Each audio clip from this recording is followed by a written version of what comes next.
Lord willing, we'll get through this chapter tonight. We would have been through in 2 weeks, but, power went out, so I had to repeat one. And I can do it a third time, no problem.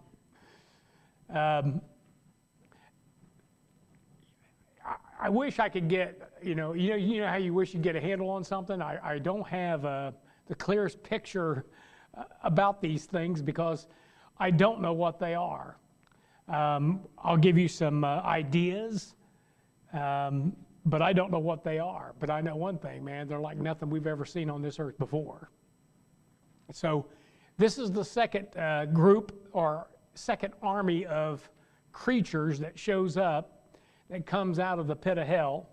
And we're going to start at verse 12. And it says, "One woe is past, and behold, there come 2 woes more hereafter.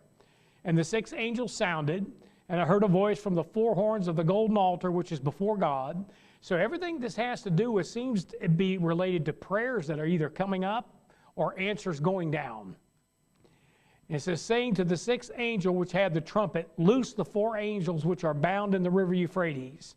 And the 4 angels were loosed, which were prepared for an hour and a day and a month and a year, for to slay the 3rd part of men." All right. Now, what follows is going to be a description on down through there, but let's just cover this first. We got the 6th angel sounds, and a voice comes from the golden altar, and this angel's instructed to loose 4 angels that have been bound in the river Euphrates. And these 4 angels have been prepared for the sole purpose of killing a 1/3 of the world's population. I mean, that's just like those others have a purpose, these do too. And this army sweeps from east to west. I don't know if the percentage would be correct, but it sounds pretty correct to me. About probably more than 95% of the Bible takes place on 3 continents. And really the rest of the world is it's out there. And of course now, I mean, we have, we're the 5% because we're going to the whole world and there's something going on in the whole world. But during your biblical times, Old and New Testament, man, you're really only dealing with 3 continents where there's actually action going on, where God records it. And it looks like this army is going to begin somewhere in Asia and just sweep across, and it's going to sweep across Europe, and it's going to sweep across the Mideast, and it's going to kill a 1/3 of the world's population. That's a lot of people.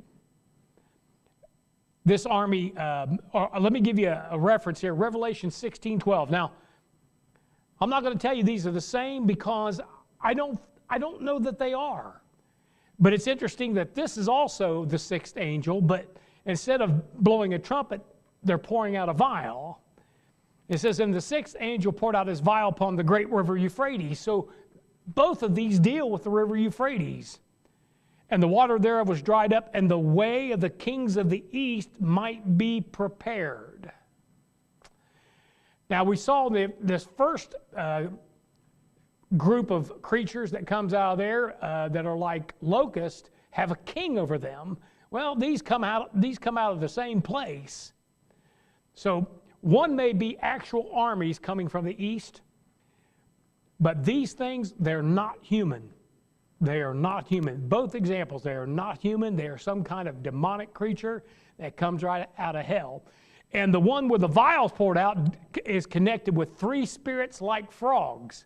But this one's connected with 4 angels that are loosed. So, if things different are not equal, I'm just assuming that they deal with the same area, but they're dealing with separate things that are happening. And I couldn't possibly give you the order. Now, before this happens, these 4 angels being loosed to kill a 1/3 part of men, a 1/4 of the world's population has already been killed. We got about 8.3 billion people right now. Okay, let's just say in a couple years this happens, and tribulation begins, a few more. Let's say we still have 8 billion, just for the sake of argument. A 1/4 of them are killed. That's 2 billion people. 2 billion. And then you have another third of those, that's another 2 billion. Because if you have 6 billion left and a third of that is 2 billion, before the advent even happens, at least half of the world's population is dead.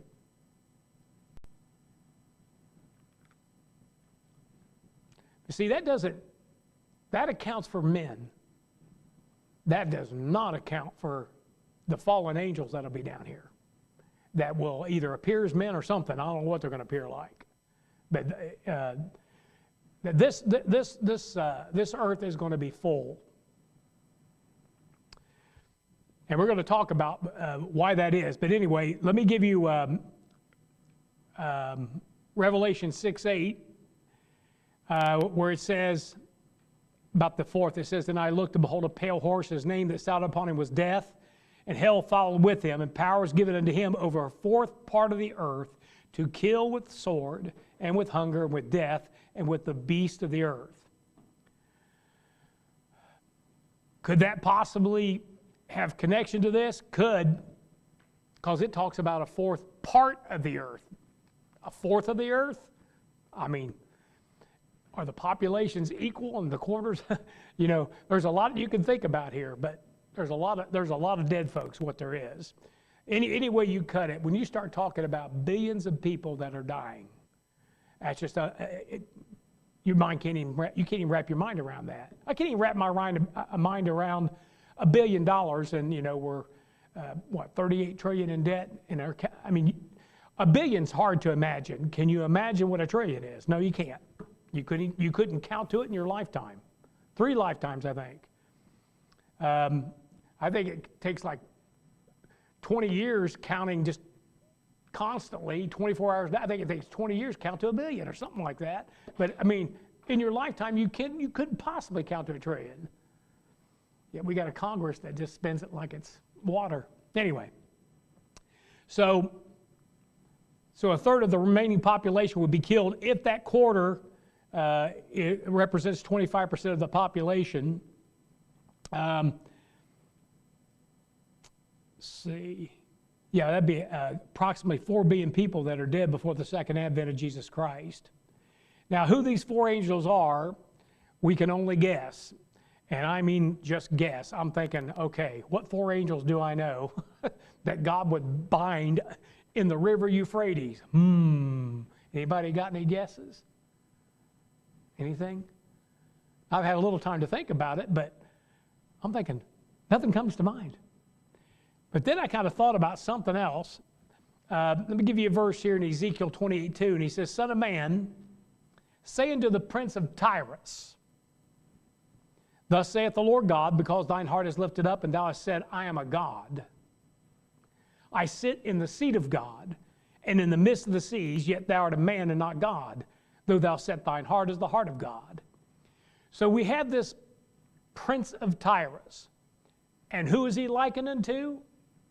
The Antichrist, or the devil. Spirits, we know that angels can represent children. We know that angels can represent nations. Michael represents the nation of Israel, according to Daniel. And so you can have spirits that represent kingdoms and kings. It's kind of interesting that you have four kingdoms, 4 empires that are represented in the book of Daniel. You have Babylon, Persia, Greece, and Rome. I'm just guessing. But what if each one of those was like a muse for the ruler or the king, and you have one that was in Babylon, and it's an angel, spirit, or whatever, I don't know, whatever can possess them, Persia, Greece, and Rome. And those 4 that represented those 4 kings were bound in the river Euphrates, and then they're brought up for one purpose, and that's to conquer and to kill. That's a guess. Because they certainly would destroy everything in their path, because that's exactly what these nations did, or what these kingdoms did.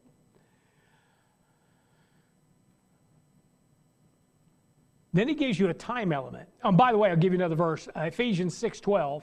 It says, we wrestle not against flesh and blood, but against principalities and powers. And that word principalities, you get the word prince from. So you can have kingdoms represented by some type of spiritual power and maybe even guiding that power. I believe that. I believe that. Somebody is guiding the leader of our country. Because it says the heart of the king is in the hand of the Lord to move it whichever way he wants. Well, he can do that. Remember, he said, who will be a lying spirit in the mouth of all my prophets to go before Micaiah? Is it Micaiah? Micah. No, Micaiah. Micaiah. So you can have that going on. I'm sorry? Ezekiel, what did I tell you? 8:28:2.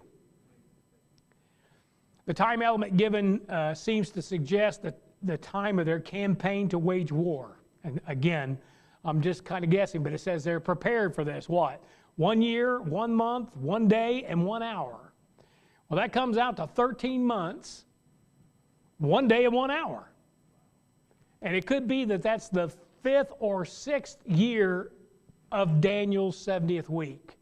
I think by the time we get to this point in this account that we're going through, we're in the thick of it. We're certainly in the thick of it. Because why? Because you've got a third of the population of what's left in this world dying. That's a big number. So there are two armies of demonic hordes released on this world. One that is insect-like and does not kill anyone, but torments those who do not have the seal of God in their forehead. And then we have this army of mutant centaurs. And they'll kill. I don't know if we can liken it. It's like going from a drone to an Apache helicopter. I don't think these guys fly, though. It doesn't say anything about these things flying. The other ones flew. So you got your Air Force, and now you got your cavalry. I mean, can I don't know how many of you like horror movies or scary movies, but there was one, there's been a couple out that deal with having to be completely quiet. Absolute silence because something's flying around, and if it hears you, I mean, if these things come out of the pit, they might be blind. I mean, you'd wonder where they get this stuff. I'll tell you where they get it. Getting it right from the Bible. Something coming out of hell that can't see anyway, it may not even have eyes, but it may be able to hear you. And if you make a noise, all of a sudden it just swoops down and gets you. Stings you. Or whatever. Now these things are on the ground evidently, and it's an entire army of these things. And it gives you the number there, verse 16. And the number of the army of the horsemen were 200,000, and I heard the number of them. Okay, let's talk about, you know what that is? That's 200 million. Hal Lindsey wrote a book called The Late Great Planet Earth, and in that book, he said that China boasts of an army of 200 million. Well, what China boasted of was that they could come up with a militia. Well, we might be able to get close to that number, 150 million. I don't know if we got 150 million men, but it's one thing to say you can come up with a militia. It's another thing to come up with an army. There has never been an army this size. Ever has been, or has been in the past, and none in the present. The biggest standing army today is China, and at their height, it was 4 million. Now it's about 2 million. In fact, they're trying to say that China doesn't have near as many people as they used to. They're dropping drastically in number. They're no longer 1.3 billion. That's what they're saying. I don't know if it's true or not. But anyway, the Soviet Union had the largest army during the Second World War. At the height, and that may be including all of them, was 12 million. And I mean, it was like a meat grinder throwing them at the Nazis. But I mean, you could be overwhelmed by numbers. 12 million. So This army right here, or these horsemen, this number of this army, is 10 times, 20 times greater than anything that's been on this earth. And it's mobile. This constitutes more than just a military action. It's an invasion, is what it is. Because when you've got that many, you can't even imagine 200 million on the move. Riding towards you. That's a huge amount. There's an historical picture of this. With the invasion would be Genghis Khan. That's your picture. But even with Genghis Khan, his core strength was only 130,000 horsemen. Now they kind of added some along the way, and but they had some losses too. But 130,000, I mean, that's a lot for most folks. It's coming at you, but nothing like 200 million. The reason why he's such a good picture is he was a soldier at 13. He conquered during the 13th century, and he died at 65, which is 5 times 13. Old Genghis had some 13s. Now, there's another one that came after him about 100 years later named Tamerlane. I think that's how you pronounce it. And Tamerlane pretty much revived the Mongols and kind of repeated what Genghis did in conquering. So that's something that came from the east, like a horde. They called the hordes, the Mongol hordes. Like a horde that come across Europe and coming through Asia, across Europe into the Middle East. That's what these are going to do. God always gives you some picture of something's going to happen, except this ain't Genghis Khan and this ain't the Chinese and the Japanese and all the knees. None of them are in it. This is something else. All right, look at verse 17. Let's look at the description of these things. He says, and thus I saw the horses in the vision. Okay, first thing's horses. And then that sat on them. Okay, something sitting on them. Having breastplates of fire. Now we read about breastplates of iron, but we didn't read about breastplates of fire. And of jacinth. We'll talk about that. And brimstone. We'll talk about that. And the heads of the horses were as the heads of lions. Okay.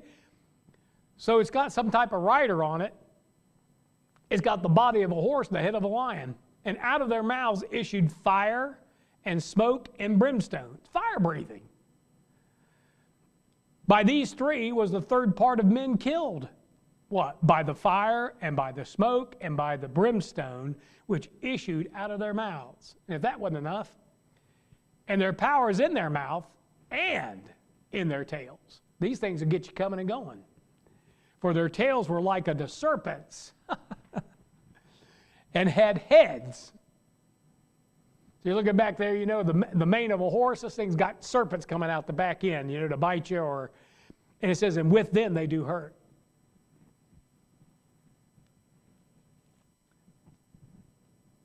Can't be human. And it can't be anything that militarily, because we don't have anything that's coming out of the center of the earth. So John sees this, and he's doing it. Well, you know what? He's doing his best. How would you describe it? If you saw a cherubim, you're like, you know, first thing you got to do is, what is that? And you'd have thought John, you know, after he saw the cherubim, he's like, ooh, man, I don't know here. 4 faces, you know, and 6 wings and 2 wheels and And then all of a sudden he gets to see these things, and he's trying to describe them to you. He's describing a monster. These are monsters that are coming out of hell. He said they have breastplates of fire. I don't know what that is, except that jacinth, am I saying that right? Jacinth is a gemstone of reddish orange color. It may be that that's what it looks like. Maybe it looks like it's on fire. I don't know. One thing about jacinth, it's durable. It's not as hard as diamond or maybe a sapphire or ruby, but it does have some moderate durability to it as a stone. And I looked this up, man, I'm not kidding you. This was not any commentary. It says it symbolized fire protection. That stone. And that's what they're covered in, evidently, Jason. It mentions brimstone. Brimstone is sulfur, just another name for sulfur. It burns with a blue flame. It's acrid. It has an acrid and choking smell. And when it's burnt, it gives off toxic fumes. And evidently, what's hell got in it? Fire and brimstone, right? I mean, it's all we. And these things they're breathing it. They're shooting it out. I mean, and it says there that the smoke and the fire and the brimstone, they're killing people with that very thing.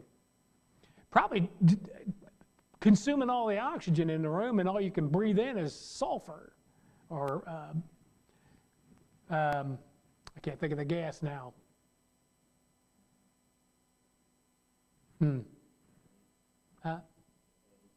No, it's not methane.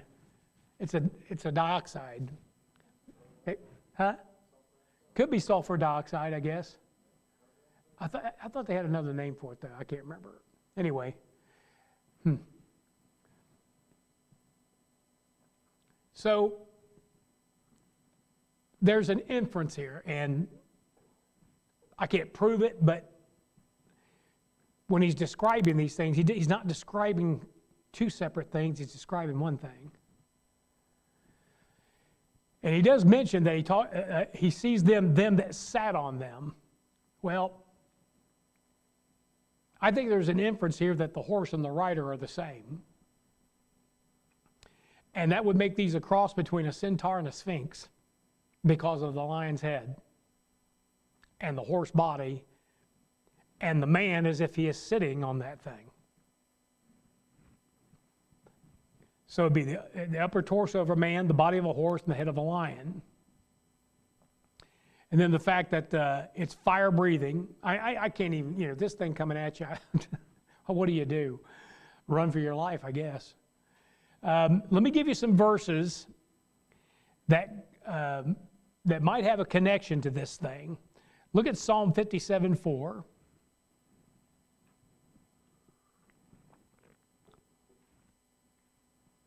Psalm 57:4. And it says, "My soul is among lions, and I lie even among them that are set on fire, even the sons of men, whose teeth are spears and arrows, and their tongue a sharp sword." Now you can spiritualize that entire passage, but you're going to have a hard time spiritualizing what this thing is. Now look at Isaiah chapter 5. And this is a little bit longer one. Isaiah 5 verse 24, and we'll read to verse 30. And you can keep picking out the things that are in this passage that are connected with what we're reading here in Revelation chapter 9. Isaiah 5:24, "Therefore as the fire devoureth the stubble, and the flame consumeth the chaff, so their root shall be as rottenness, and their blossom shall go up as dust, because they have cast away the law of the Lord of hosts, and despised the word of the Holy One of Israel. Therefore is the anger of the Lord kindled against his people, and he hath stretched forth his hand against them, and hath smitten them, and the hills did tremble, and their carcasses were torn in the midst of the streets. For all this his anger is not turned away, but his hand is stretched out still. And he will lift up an ensign to the nations from far, and will hiss unto them from the end of the earth. And behold, they shall come with speed swiftly." Now, I know what he's talking about historically. He's talking about Nebuchadnezzar coming from the north. But here he's hissing at something, and it's coming swiftly. It says, "None shall be weary nor stumble among them, none shall slumber nor sleep, neither shall the girdle of their loins be loosed, nor the latchet of their shoes be broken. Whose arrows are sharp, and all their bows bent. Their horses' hoofs shall be counted like flint. There's sparks flying off of it. And their wheels like a whirlwind. Wheels? Are they chariots too? I don't know. Their roaring shall be like a lion. They shall roar like young lions. They shall roar and lay hold of the prey and shall carry it away safe, and none shall deliver it. In other words, when these things get a hold of you, that's the end of you. In that day, they shall roar against them like the roaring of the sea. And if one look into the land, behold, darkness and sorrow, and the light is darkened in the heavens thereof. This thing's crazy. It's like Mad Max on steroids, man. I mean, you got every weird, freaky looking thing coming after you. Isaiah 24, 5 and 6, last passage. About these things, last passage about these things. Isaiah 24, 5 and 6, the earth also is defiled under the inhabitants thereof, because they have transgressed the laws, changed the ordinance, broken the everlasting covenant. Therefore hath the curse devoured the earth, and they that dwell therein are desolate. Therefore the inhabitants of the earth are burned, and few men left. Now, let's say you do have a quarter of them that are killed, then you have another third being killed. Now we're talking about possibly 4 billion plus people that are killed on this earth. Why? Why would the devil do something like that? These things are straight out of hell. They're from him. Well, I've got an answer for that. The devil's been trying to eliminate man since Genesis chapter 3. So here you have a willing participant to wipe out several billion people at God's behest. And we already know that God will use the devil and his horse to fulfill his will and his purpose. Why? He used Nebuchadnezzar. He used Assyria. He used Persia. He used Rome, 70 AD. He will use whatever he has to fulfill his purpose and will. Thing is, you have the other side of this that is more than willing to kill them. Why? These are men. See, we think the devil's come down here and maybe he's just interested in us. But you know, he already had somebody worshiping him, and they're coming down with him. Maybe we're be in the way. What it looks like to me is that he wants to exterminate everybody on this earth.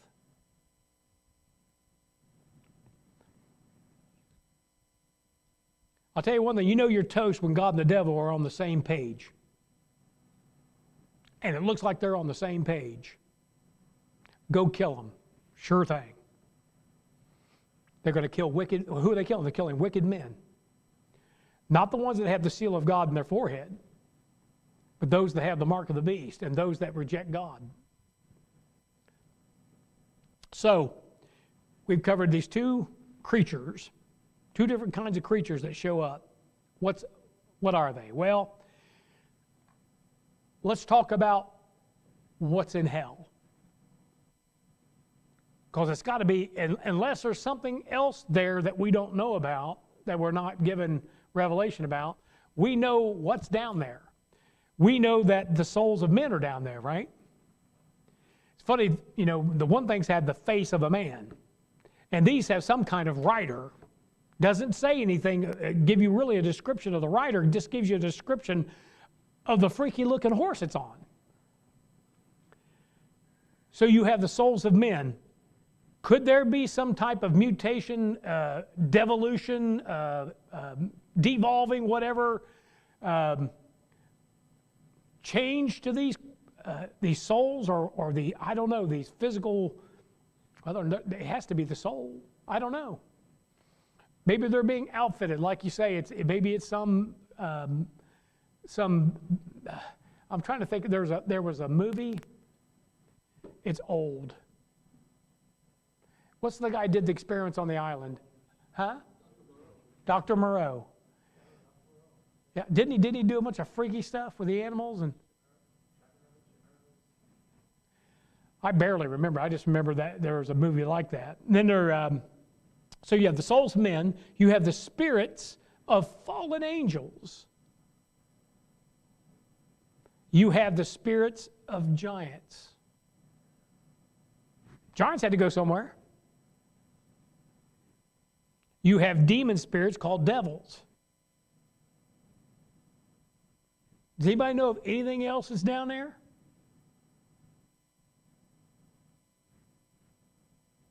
I mean, Judas was a devil, right? You know what? That sounds like lawyers. It sounds like something they'd. But here's the thing. When it comes to mutations, that's the devil's wheelhouse. He's been at that for a long time. Man, when you look at Genesis 6 and you have this joining and then you have these, a breed of giants, and then you have an indication from, what is it, Leviticus chapter 20, you have an indication that they're messing with the animals too. And then you've got all these fossil record of some pretty wild looking, saber-toothed tigers and woolly mammoths. That may be just because they have longevity that they turned out the way they did, but it may not. But you've got all these weird looking things. Look at 1 Chronicles 11:22. And I think this has been ongoing, and I think it's ongoing now. You say, how? I don't know how. But in 1 Chronicles 11:22, it says, Benaiah the son of Jehoiada, the son of a valiant man of Kabzeel, who had done many acts, he slew 2 lion-like men of Moab. So now you got them giants, but now you got these.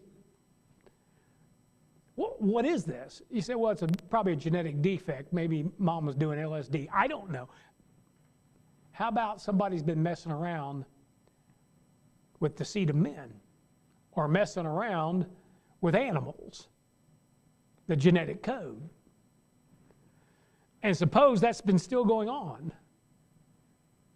underneath the ground here. Huh? Yeah. Yep. If it's the souls of men, it could be a combination of things. It could be the souls of men with some type of spirit. I know one thing, if I was being tormented in that flame and they said, you can get out for 5 months and here's what you got to do, I'd do it. I'd do it. All right, verse 20. And the rest of the men which were not killed by these plagues, notice he likens them to plagues, yet repented not of the works of their hands, that they should not worship devils, and idols of gold and silver and brass and stone and of wood, which neither can see nor hear nor walk. So even with a worldwide massacre of 2 billion people just from these things, people aren't willing to repent of an idolatrous lifestyle. That just goes to show you, man, the world really does. They want this. They want it. Does it amaze you how freaky and deviated this world is? And you just kind of look at it and you're like, what is wrong with these people, man? More and more is being in the news about pedophilia and children being abused. It is. We went and seen a movie, and what it was saying was one thing. They're saying it's even worse than that. I mean, it is bad all over the globe. And I'm thinking, what is wrong with people? What are they thinking? How did we get to this point where they're so deviant? But we're there. And it gets to the point where when the devil shows up, man, he's exactly who they're looking for. But the devil who will be on this earth is going to promote idolatry worldwide. Why? Because it's one thing God forbid. Thou shalt have no other God before me. So we know what he does? He promotes idolatry. Zechariah 11:17 says, woe to the idol shepherd, I-D-O-L. Why? Loves idols. Woe to the idle shepherd that leaveth the flock. The sword shall be upon his right eye. His arm shall be clean dried up, and his right eye shall be utterly darkened. Talking about the Antichrist when he receives a deadly wound in the tribulation. Notice that these dumb idols, the ones that they make from the devils that they worship, are made of things that men value: gold, silver, brass, stone, and wood.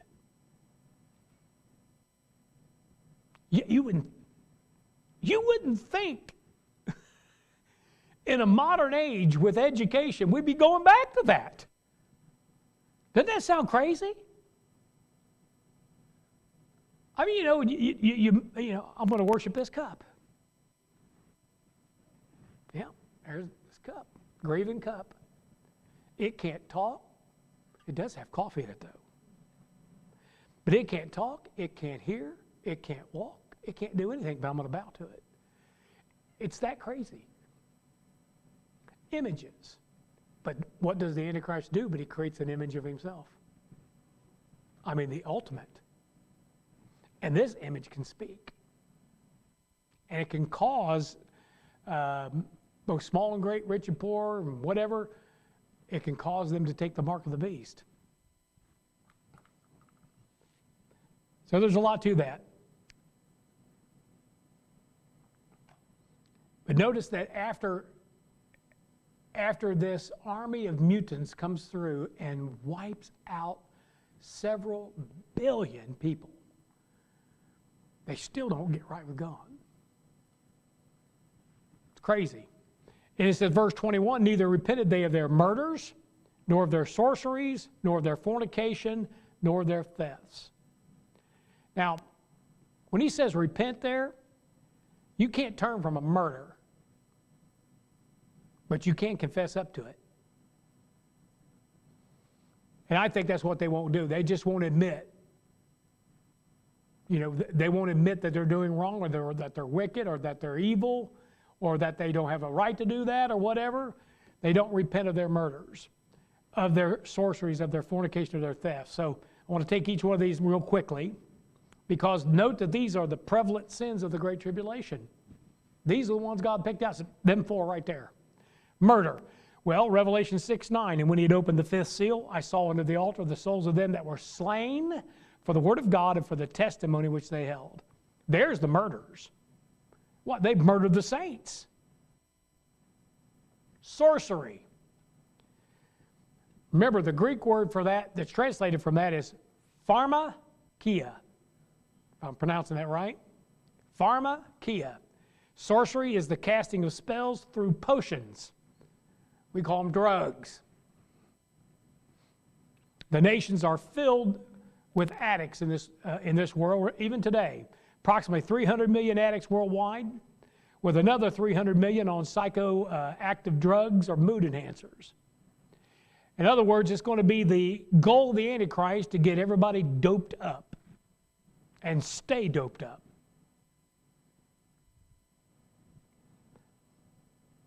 So you have murder, sorcery, fornication. The Antichrist himself, or should I say itself, looks to be a sodomite. And the verse for that is Daniel 11:37. Now, some don't interpret it that way, but I think he is. In fact, I'm going to step out on a limb and say he's trans. You know, when they're pushing something, you notice it? When they're pushing something and everything in your mind, I mean, you look at these freakazoids that are claiming to, your mind tells you this is a joke. This is a joke, right? This ain't real. And it's being pushed around the world. It's like the hatred of the Jews. You know that the spirit of this age, or the spirit that now worketh in the children of disobedience, is actively dealing with the minds and hearts of people when the entire world takes a position against Israel after they've been massacred. Any idiot can see who is right and wrong and all that. Anyone that has a half a brain. But look what took place. The movement of the Sodomites is bad enough. Now we got another movement, and of this trans movement, and I'm thinking, well, they're getting people ready. I mean, you see enough trans people when he shows up, you don't think nothing about it. Oh, look! And you have pictures and types of that have been kind of given down to us. The greatest one is the one that everybody loves. Santa Claus. Santa is female. Santa Maria.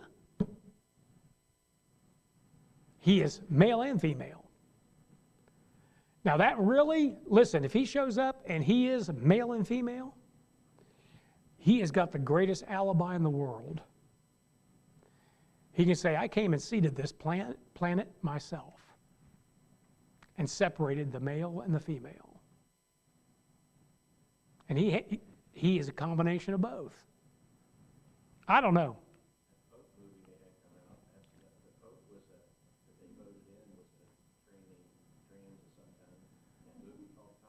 Oh, really?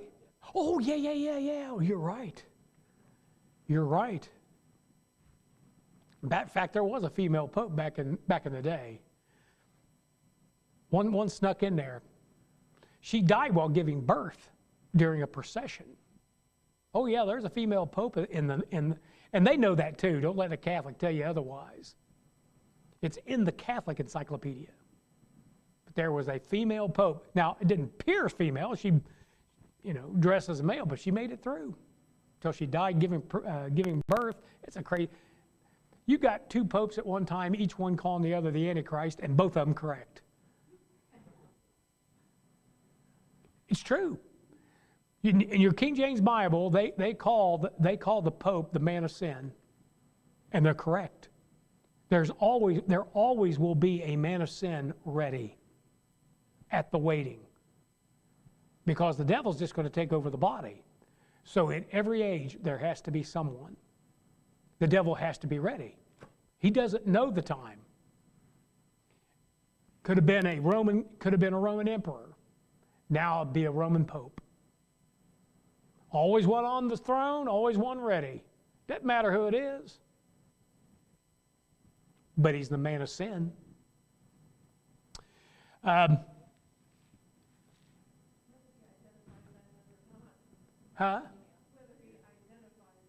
Right.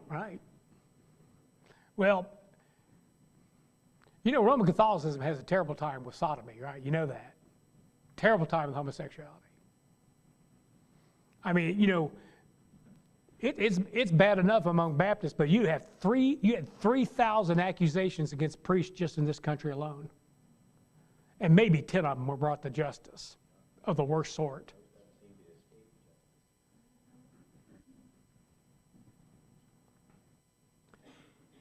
I think when the tribulation, when you get to the Great Tribulation, God's had it.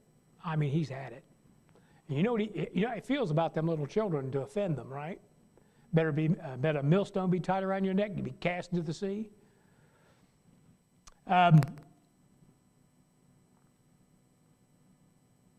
You also have, when he talks about fornication there, you have Baal worship in the Old Testament with the temple prostitutes and things going on there.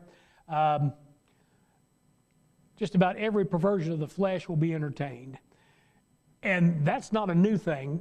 Genesis 6:5 says, and God saw the wickedness of man was great in the earth, and that every imagination of the thoughts of his heart was only evil continually.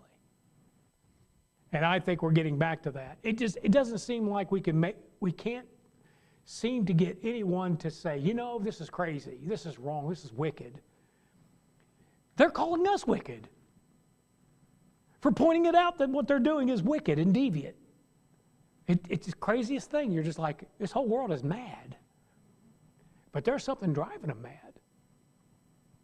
They hate God so much. They hate Him so much. They hate Jesus Christ. Don't let anybody kid you. They hate Him. And you know that? Because that group hates you, and you represent Him. They hate you because they hated Him. Okay, so you have the murder, sorcery, fornication, and finally thefts. Well, a couple things I can think of. One thing is if they're whatever salvation they're seeking for, if they don't go through the door, they're a thief and a robber. That's a little stretch. But you know what they are going to be doing? And you have pictures of this in history. When the Nazis went after the Jews, they stole their land, they stole their riches, their bank accounts, their jewelry, their precious items that they had. They stole their musical instruments. They stole everything from those Jews. I mean, a Jew come back from a concentration camp and finding a Gentile family living in their home. And sometimes they even knew the family. They're just like, unbelievable. People, no conscience whatsoever, man, just thought you were dead. They said I could have it, or I paid for it, or whatever. And so many of them didn't. They are still going after people to get back some of these things that were stolen from the Jews way back in 1930 and 40. So you have a system of theft by stealing the stuff of those you turn in for rejecting the mark.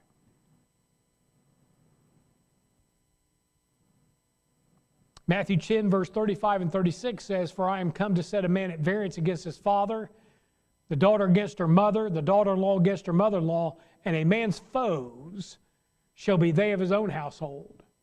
Now the Jews didn't worry about somebody from their own household, but they sure did have to worry about their neighbor.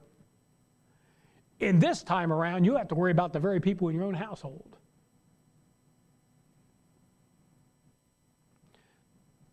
Looks like the Karens and the Kens are going to rule the earth.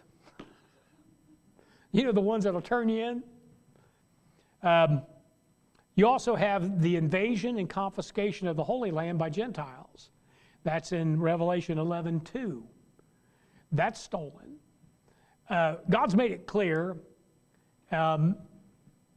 And one of the things you're seeing is, if you've noticed this, all of a sudden all these celebrities, or people we consider celebrities, news celebrities, journalists, influencers, whatever, they're popping up.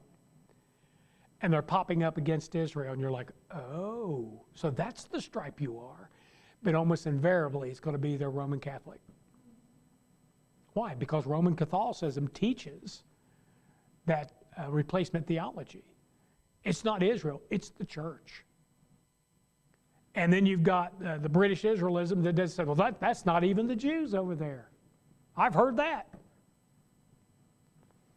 So you're seeing, it's almost like God is saying, okay, I need to show you something. I've always talked about this, that Fox News is the Catholic right. There's a lot of truth in that statement.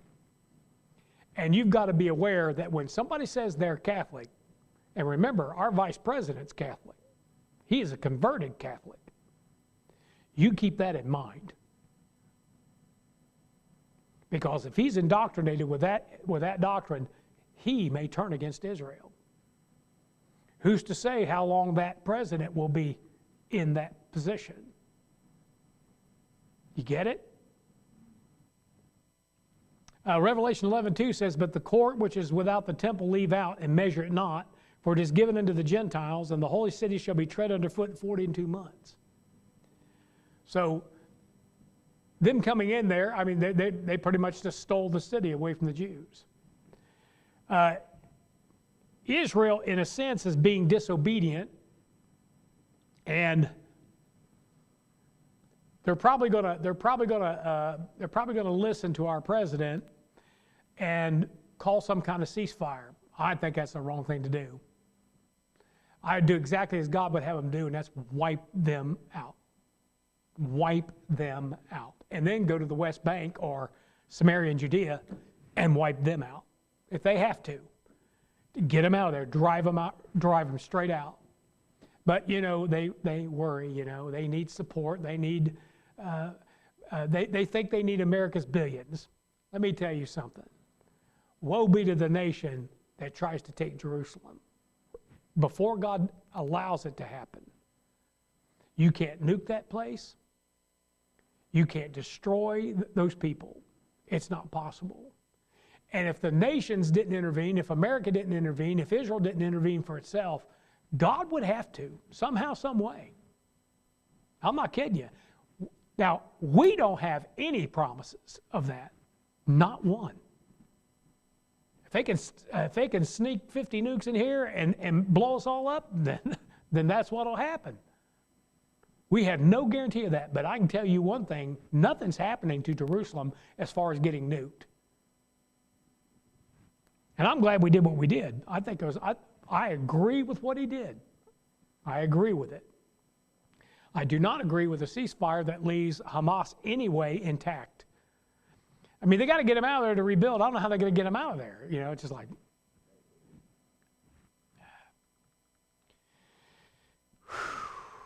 Anyway,